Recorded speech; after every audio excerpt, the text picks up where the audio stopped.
Halo semuanya, Assalamualaikum warahmatullahi wabarakatuh.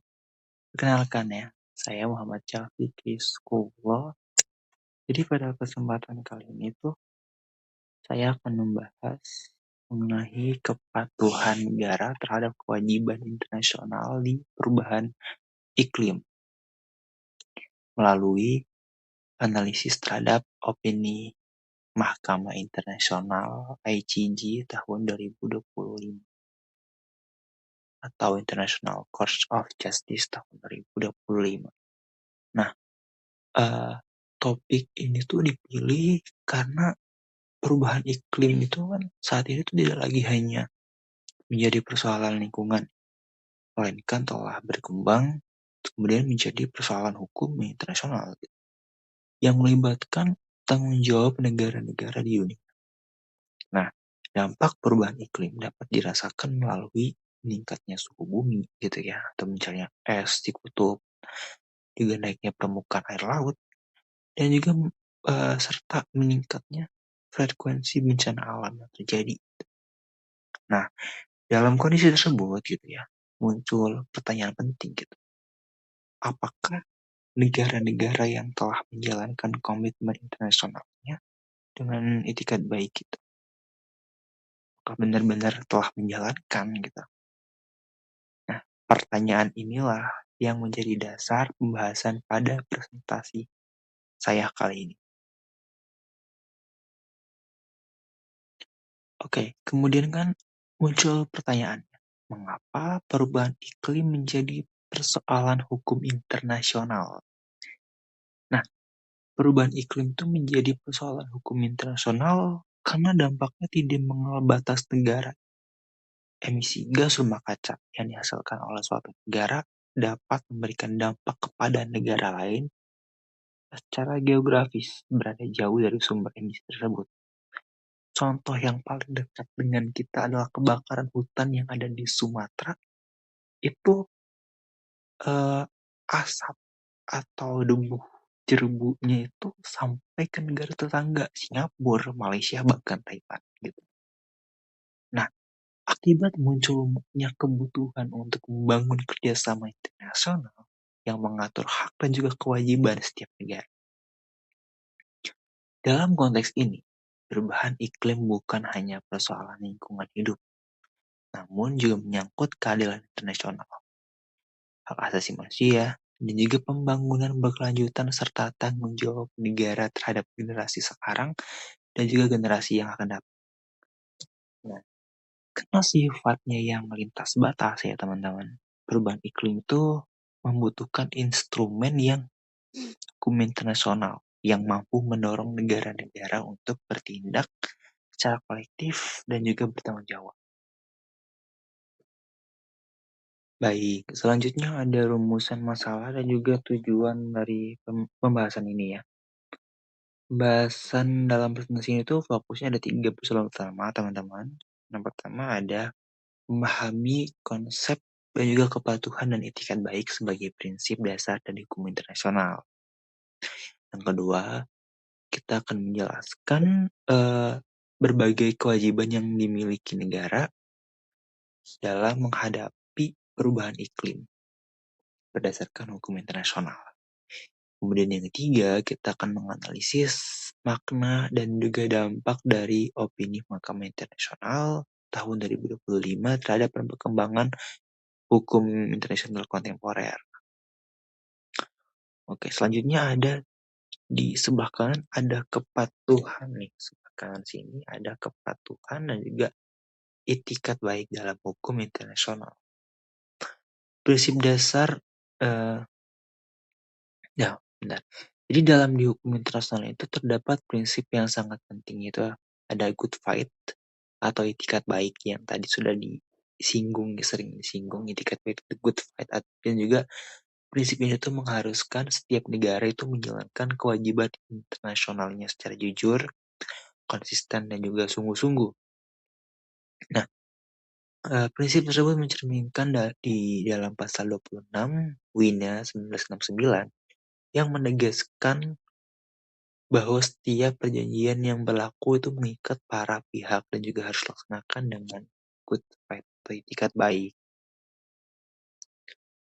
Nah, itikat baik itu, tidak hanya berarti menaati isi perjanjian ya, secara formal, tapi juga, berusaha untuk mewujudkan tujuan yang ingin dicapai oleh perjanjian tersebut. Jadi oleh karena itu, kepatuhan dan itikat baik menjadi fondasi utama dalam menjaga stabilitas hubungan internasional. Oke lanjut, ada kerangka hukum internasional perubahan iklim. Jadi dalam menghadapi perubahan iklim, masyarakat internasional itu telah membentuk beberapa berbagai instrumen hukum. Yang pertama, di sini saya memberikan contoh ada UNFCCC tahun 1992, yang dimana menjadi dasar kerjasama internasional dalam menghadapi perubahan iklim. Yang kemudian lanjut ada Kyoto Protocol, memperkenalkan target dari pengurangan emisi yang lebih konkret ya. Terlanjut di tahun 2016 ada dari Paris Agreement yang menjadi salah satu perjanjian lingkungan internasional paling penting nih karena hampir seluruh negara itu di dunia berpartisipasi ya. Nah, dengan melalui berbagai instrumen tersebut ya, negara-negara itu memiliki kewajiban untuk mengambil langkah yang nyata dalam mengurangi emisi dan juga menjaga keberlanjutan lingkungan hidupnya. Kemudian, latar belakang opini ECG tahun 2025 ya. Mengapa ya opini ini muncul?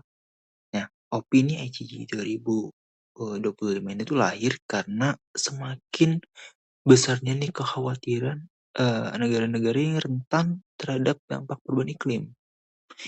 Negara-negara kepulauan contohnya ya, seperti Vanuatu itu menjadi pihak yang paling aktif yang mendorong lahirnya opini tersebut. Mereka menghadapi ancaman yang nyata teman-teman, berupa kenaikan permukaan air laut yang dapat mentenggelamkan atau menghilangkan wilayah negara mereka di masa depan. Atas dasar tersebut, akhirnya Majelis Umum PBB itu meminta Mahkamah Internasional untuk memberikan penjelasan mengenai kewajiban negara dalam menghadapi perubahan iklim menurut hukum internasional. Nah, apa aja ya isi pokok opini ICJ tahun 2025 ini? Jadi di dalam opini ini, ICJ menegaskan bahwa negara itu memiliki kewajiban hukum untuk melindungi sistem iklim dari kerusakan akibat aktivitas manusia. Mahkamah juga itu menyatakan bahwa negara harus mengambil langkah-langkah yang efektif untuk mengurangi emisi gas rumah kaca dan mencegah kerusakan lingkungan yang dapat merugikan negara lain. Nah, selain itu juga nih, kerjasama internasional dipandang sebagai bagian yang tidak terpisahkan dari kewajiban negara. Karena perubahan iklim merupakan masalah global yang membutuhkan solusi yang harus kolektif gitu ya, secara bersama. Oke, lanjut di hubungan opini ICG dengan prinsip good fight, janjian, komitmen, implementasi, dan juga kepatuhan. Nah, salah satu pesan yang terpenting dari opini ICG adalah bahwa negara tuh tidak cukup hanya menjadi pihak dalam suatu perjanjian internasional. Negara juga harus membuktikan komitmennya melalui tindakan yang nyata, seperti penyusunan kebijakan lingkungan, pengurangan emisi, pembaharuan atau pengembangan energi, dan juga perlindungan sumber daya alam. Dengan kata lain, kepatuhan dalam hukum internasional itu tidak hanya diukur dari keberadaan tanda tangan pada satu perjanjian ya teman-teman, tetapi juga dari kesungguhan negara dalam melaksanakan isi dan juga tujuan perjanjian tersebut. Nah, tanggung jawab negara atas pelanggaran kewajiban iklim. Bagaimana ya jika tidak patuh gitu kan? ICJ juga menjelaskan nih ya, bahwa kegagalan negara dalam memenuhi kewajiban iklim itu dapat dikategorikan sebagai tindakan yang bertentangan dengan hukum internasional. Jadi dalam kondisi tertentu itu, negara tuh negara yang dirugikan dapat menuntut pertanggungjawabannya pertanggungjawaban negara yang dianggap melanggar kewajiban tersebut. Hal ini menunjukkan kalau isu dari perubahan iklim itu telah berkembang dari sekedar komitmen politik menjadi persoalan hukum yang dapat menimbulkan konsekuensi internasional. Oke, di tantangan kepatuhan negara ada beberapa hambatan nih. Nah, meskipun kewajiban internasional kan telah semakin jelas ya, implementasinya masih menghadapi banyak sekali tuh tantangan-tantangan yang terjadi. Banyak negara tuh yang masih sekali bergantung pada bahan bakar fosil untuk mendukung pertumbuhan ekonominya. Selain itu juga ya, terdapat perbedaan kemampuan teknologi, juga finansial, itu kan finansial antar negara maju dan negara berkembang kan jelas berbeda ya. Nah, itu akibatnya proses pelaksanaan komitmen iklim itu seringkali berjalan tidak merata dan juga menjadi sumber perdebatan dalam berbagai forum internasional. Nah, kemudian apa ya dampak dari opini ICJ terhadap hukum internasional? Dampak pentingnya ini ada beberapa poin dalam memperkuat hukum lingkungan internasional, ada memperkuat litigasi iklim, menjadi pedoman bagi pengadilan nasional, juga mempertegas kewajiban negara. Jadi seperti ini, meskipun bersifatnya tuh advisory opinion atau opini penasehat ya, itu putusan itu tuh memiliki pengaruh yang besar sekali teman-teman. Jadi, opini tersebut memberikan penafsiran hukum, yang otoritatif gitu ya, mengenai kewajiban negara dalam menghadapi perubahan iklim. Dan diperkirakan nih akan menjadi rujukan penting dalam berbagai sekitar lingkungan di masa depan nantinya. Jadi banyak ahli bahkan menyebutkan kalau opini ini sebagai salah satu perkembangan yang paling, penting dalam sejarah hukum lingkungan internasional modern. Kemudian dilanjut ya, ada relevansi bagi Indonesia. Jadi Indonesia tuh perlu ngapain aja sih?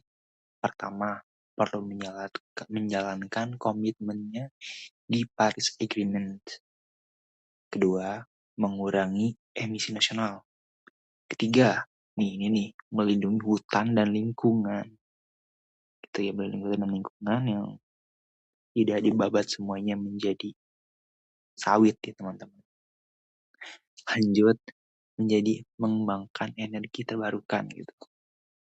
Nah, bagi Indonesia sendiri, opini itu memiliki arti yang sangat penting karena Indonesia merupakan pihak dalam berbagai perjanjian internasional terkait perubahan iklim gitu kan ya. Nah, Indonesia itu tuh perlu terus memperkuat kebijakannya terkait pengurangan emisi, perlindungan hutan, di pengembangan energi terbarukan serta pembangunan berkelanjutan. Langkah-langkah tersebut yang tadi sudah disebutkan itu tidak hanya penting untuk kewajiban internasional aja, tapi juga untuk melindungi masyarakat Indonesia dari berbagai dampak perubahan iklim yang semakin nyata sekarang ini. Oke, sekarang kita analisis ya. Jadi menurut saya tuh kekuatan dari kekuatan utama dari opini ICC ini tuh itu terletak pada tahun kemampuannya tuh mengubah cara pandang dunia terhadap perubahan iklim gitu kan.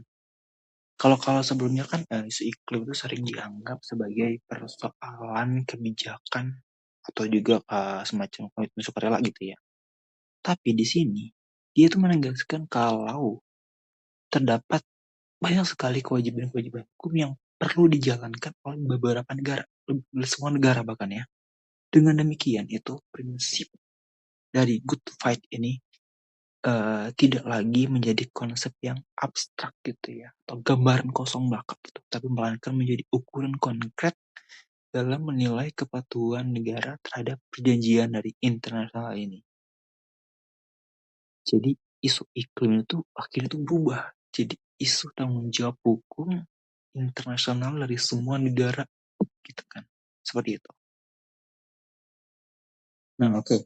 Jadi kalau kita lihat ya berdasarkan pembahasan-pembahasan yang tadi sudah dijelaskan, dapat disimpulkan kalau kepatuhan dari Good Fight itu merupakan fondasi utama dalam pelaksanaan perjanjian internasional.